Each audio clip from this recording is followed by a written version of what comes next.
No one had eaten for a long time. Finally, Paul called the crew together and said, "Men, you should have listened to me in the first place and not left Crete. You would have avoided all this damage and loss. But take courage. None of you will lose your lives, even though the ship will go down. For last night an angel of the God, to whom I belong and whom I serve, stood beside me, and he said, 'Don't be afraid, Paul, for you will surely stand trial before Caesar. What's more, God in his goodness has granted safety to everyone sailing with you. So take courage, for I believe God. It will be just as he said, but we will be shipwrecked on an island.'" About midnight on the 14th night of the storm, as we were being driven across the Sea of Adria, the sailors sensed land was near. They dropped a weighted line and found that the water was 120 feet deep. But a little later they measured again and found it was only 90 feet deep. At this rate they were afraid we would soon be driven against the rocks along the shore. So they threw out 4 anchors from the back of the ship and prayed for daylight. Then the soldiers tried to abandon the ship. They lowered the lifeboat as though they were going to put out anchors from the front of the ship.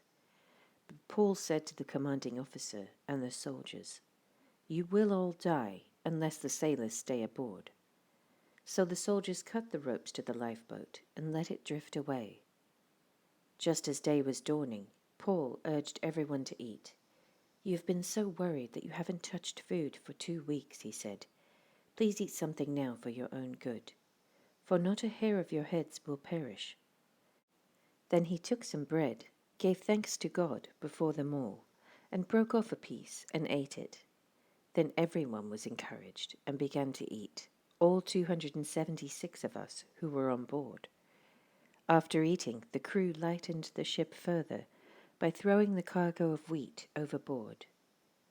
When morning dawned, they didn't recognize the coastline, but they saw a bay with a beach and wondered if they could get to shore by running the ship aground. So they cut off the anchors and left them in the sea. Then they lowered the rudders, raised the foresail, and headed towards shore. But they hit a shoal and ran the ship aground too soon.